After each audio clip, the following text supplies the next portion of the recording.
Le père Victor Felizzato, aumônier militaire au sanatorium de Marina Giottaglio, province de Tarente, pendant la Deuxième Guerre mondiale, a donné le témoignage qui va suivre sur le fait que le Padre Pio était un authentique thaumaturge. Vous savez que l'étymologie du mot thaumaturge est constituée à partir de deux mots grecs. Tauma, qui signifie prodige, miracle, et urgain, qui signifie produire, opérer. Donc, qui produit des miracles. C'est arrivé dans l'Ancien comme dans le Nouveau Testament. Citons le premier thaumaturge de l'histoire, notre Seigneur Jésus-Christ, Fils de Dieu, deuxième personne de la Sainte Trinité. Chers amis fidèles du Padre Pio, bonjour, mon nom est Jean Goyard et vous assistez au programme Sur les pas du Padre Pio. Aujourd'hui, le Padre Pio guérit un enfant de paralysie cérébrale.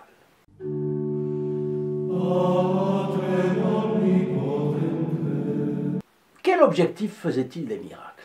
Eh bien, vous le savez, c'était pour arracher les âmes aux griffes du diable. Je vous ai raconté hier ou avant-hier l'attraction dont étaient dotées ces photographies. Bien qu'il n'ait eu ni l'apparence d'un acteur de cinéma, ni la belle mine d'un chevalier, ni la prestance d'un gentilhomme, ni les atours d'un cardinal, il était un simple moine d'origine paysanne, eh bien il attirait par ses dons surnaturels. Pour recevoir gratuitement la photographie de notre bon capucin, il vous suffit de téléphoner au 08 05 36 08 47, appel gratuit depuis la France métropolitaine, coût d'un appel local depuis les dom-toms, et puis, depuis le Canada, composez le 1 844 398 88 67. En fin de vidéo, je vous laisserai une prière à adresser à l'enfant Jésus pour la santé d'un malade. Donc le père Victor Felizzato a raconté ce qui suit. J'ai rencontré le Padre Pio en 1934 par l'intermédiaire de la femme d'un médecin de Ferrare. Le fils unique de celle-ci, bon, c'est dans la province de Tarente, le fils unique de celle-ci, âgé de 8 ans, souffrait d'infirmité motrice à la suite d'une maladie cérébrale infantile, probablement une méningite. Les médecins, en réalité, lui donnaient 2 mois de vie. La mère, elle a eu raison, est venue à San Giovanni Rotondo montrer son fils au Padre Pio. Qu'est-ce qu'a fait le Padre Pio? Dans une simplicité totale. Il a béni l'enfant. Il a déclaré à sa mère, la maladie est en train de se résorber.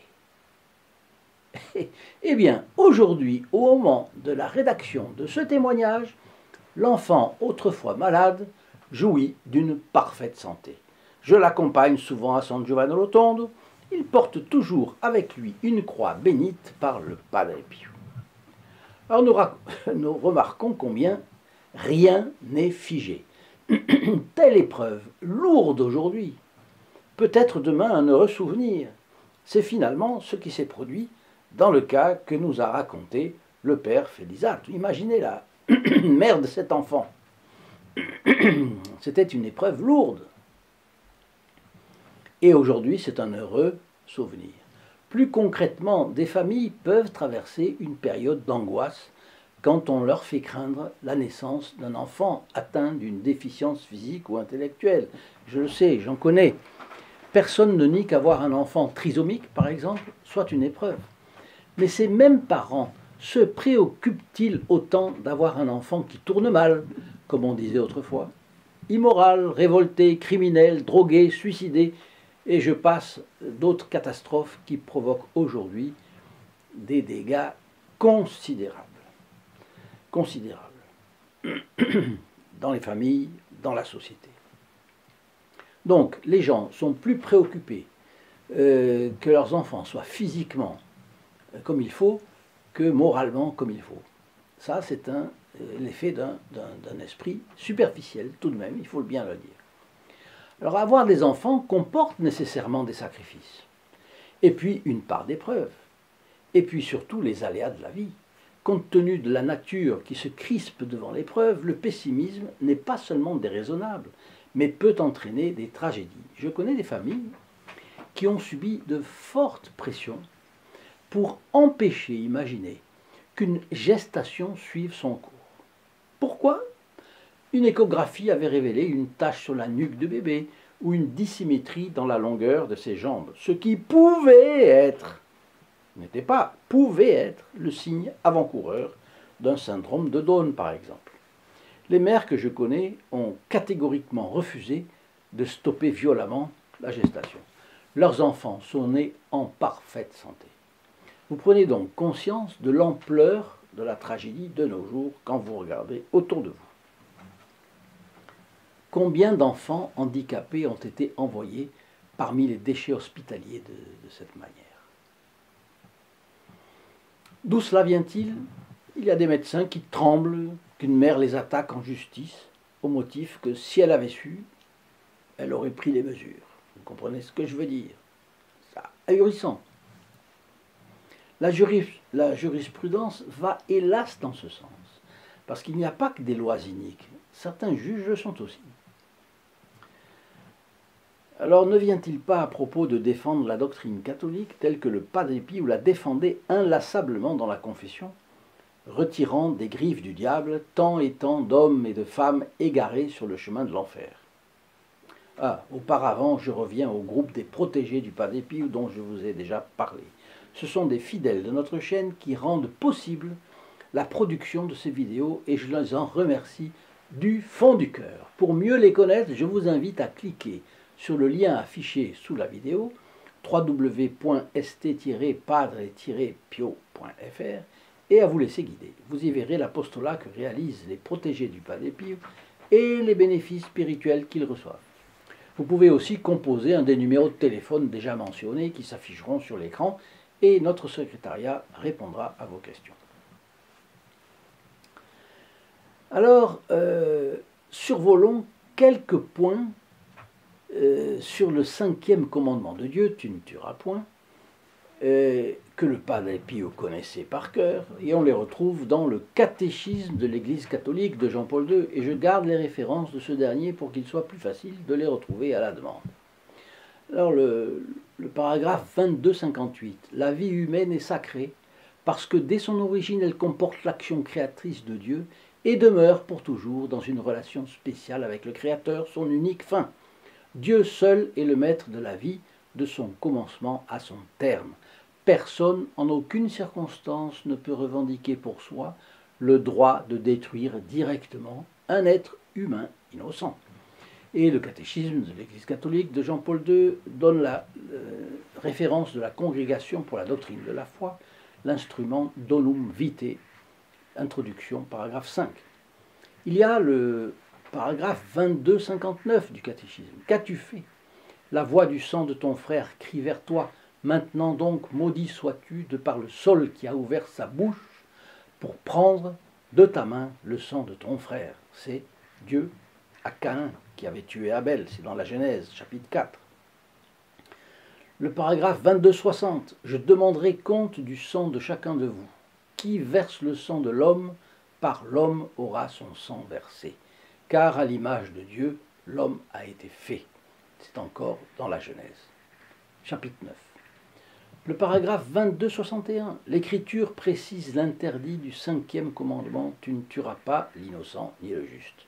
C'est dans le livre de l'Exode, chapitre 23. Le meurtre volontaire d'un innocent est gravement contraire à la dignité de l'être humain, à la règle d'or et à la sainteté du Créateur.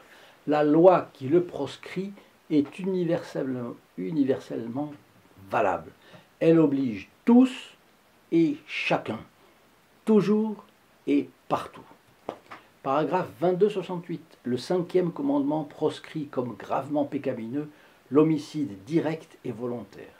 Le meurtrier et ceux qui coopèrent volontairement au meurtre commettent un péché qui crie au ciel vengeance. C'est encore une référence, suit à la Genèse chapitre 4. L'infanticide, le fratricide, le parricide et le meurtre du conjoint sont des crimes spécialement graves en raison des liens naturels qu'ils brisent. Des préoccupations d'eugénisme ou d'hygiène publique ne peuvent justifier aucun meurtre, fût-il commandé par les pouvoirs publics. Chapitre 22-70. La vie humaine doit être respectée est protégé de manière absolue depuis le moment de la conception. Dès le premier moment de son existence, l'être humain doit se voir reconnaître les droits de la personne, parmi lesquels le droit inviolable de tout être innocent à la vie.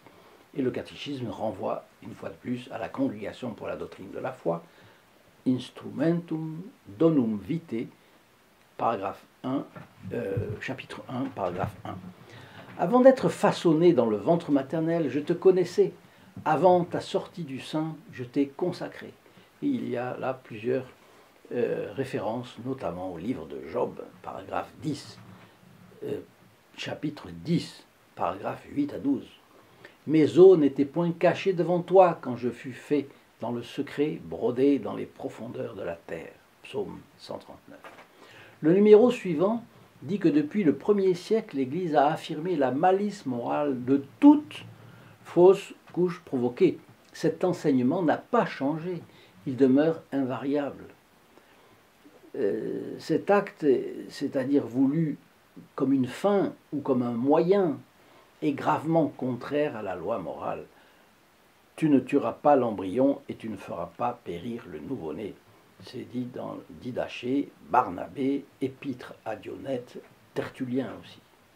Dieu, maître de la vie, a confié aux hommes le noble ministère de la vie et l'homme doit s'en acquitter d'une manière digne de lui. La vie doit donc être sauvegardée avec un soin extrême dès la conception.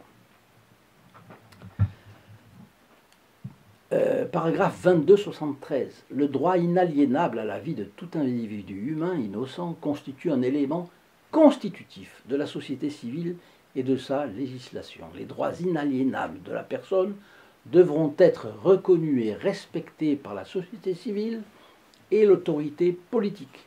Les droits de l'homme ne dépendent ni des individus ni des parents et ne représentent pas même une concession de la société et de l'État. Ils appartiennent à la nature humaine et sont inhérents à la personne en raison de l'acte créateur dont elle tire son origine. Parmi ces droits fondamentaux, il faut nommer le droit à la vie et à l'intégrité physique de tout être humain depuis la conception jusqu'à la mort. Encore une fois, Congrégation pour la doctrine de la foi, Donum Vitae, chapitre 3. Dans le moment où une loi positive prive une catégorie d'êtres humains de la protection que la législation civile doit leur accorder, l'État en vient à nier l'égalité de tous devant la loi. Quand l'État ne met pas sa force au service des droits de tous les citoyens, et en particulier des plus faibles, les fondements même d'un État de droit se trouvent menacés. J'ajouterai, ils tombent en ruine. Paragraphe 2276 du catéchisme. Ceux dont la vie est diminuée ou affaiblie réclament un respect spécial. Les personnes malades ou handicapées doivent être soutenues pour mener une vie aussi normale que possible. Paragraphe 2277. Ainsi, une action ou une omission qui de soi ou dans l'intention donne la mort afin de supprimer la douleur constitue un meurtre gravement contraire à la dignité de la personne humaine et au respect de Dieu, du Dieu vivant, son Créateur. L'erreur de jugement dans laquelle on peut être tombé, de bonne foi, ne change pas la nature de cet acte meurtrier, toujours à proscrire et à exclure. Le paragraphe 2281. Le suicide contredit l'inclination naturelle de l'être humain à conserver et à perpétuer sa vie. Il est gravement contraire au juste amour de soi. Il offense également l'amour du prochain parce qu'il brise injustement les liens de solidarité avec les sociétés familiales, nationales et humaines à l'égard desquelles nous demeurons obligés. Le suicide est contraire à l'amour du Dieu vivant. 2283. On ne doit pas désespérer du salut éternel des personnes qui se sont donné la mort. Dieu peut leur ménager, par les voies que lui seul connaît, l'occasion d'une salutaire repentance. L'Église prie pour les personnes qui ont attenté à leur vie. 23.19. Toute vie humaine, dès le commencement de la conception jusqu'à la mort, est sacrée parce que la personne humaine a été voulue pour elle-même, à l'image et à la ressemblance du Dieu vivant et saint. 23.20. Le meurtre d'un être humain est gravement contraire à la dignité de la personne et à la sainteté du Créateur. 23-24. L'euthanasie volontaire, quelles qu'en soient les formes et les motifs, constitue un meurtre, elle est gravement contraire à la dignité de la personne humaine et au respect du Dieu vivant, son Créateur. Bon, c'était un petit peu fastidieux, mais une fois, il fallait le lire, tout cela. Il fallait. Je vais vous laisser la prière à l'enfant Jésus dont je vous parlais. Mais si vous avez aimé cette vidéo, abonnez-vous pour ne pas rater les épisodes de la vie foisonnante de miracles du Padre Pio. Et n'oubliez pas d'aller sur le site www.st-padre-pio.fr pour suivre nos actions et connaître le groupe des protégés du Padre Pio. Laissez-moi aussi vos commentaires et surtout partagez nos vidéos, partagez-les. C'est vous qui pouvez faire croître notre chaîne. Et quand vous partagez une vidéo, vous entrez dans les intentions de la messe du vendredi à midi, mais les personnes qui la reçoivent par ce moyen entrent aussi dans les intentions de cette messe. Et vous êtes ainsi un trait d'union entre les âmes et le Padre Pio. Donc prière à l'enfant Jésus pour la santé d'un malade. Ô enfant Jésus, Seigneur de la vie et de la mort, moi, bien qu'indigne et pécheur, je me prosterne devant vous pour implorer la santé. On dit le nom de la personne pour laquelle on demande la grâce, que j'aime tant. Cette personne que je vous recommande souffre beaucoup, affligée de douleur, et n'a d'autre recours que de se confier à vous, à votre toute-puissance sur laquelle elle place tous ses espoirs. Soulagez, ô médecin céleste, ses peines, délivrez-la de ses souffrances, et accordez-lui une santé parfaite si cela est conforme à votre divine volonté et au véritable bien de son âme. On ajoute un Notre Père, un Ave Maria et un Gloria. Chers amis, fidèles du Padre Pio, très bonne journée et à la prochaine fois. Au revoir. In nome del Padre, del Figliolo e dello Spirito Santo, e così sia. Sia lodato Gesù e Maria, e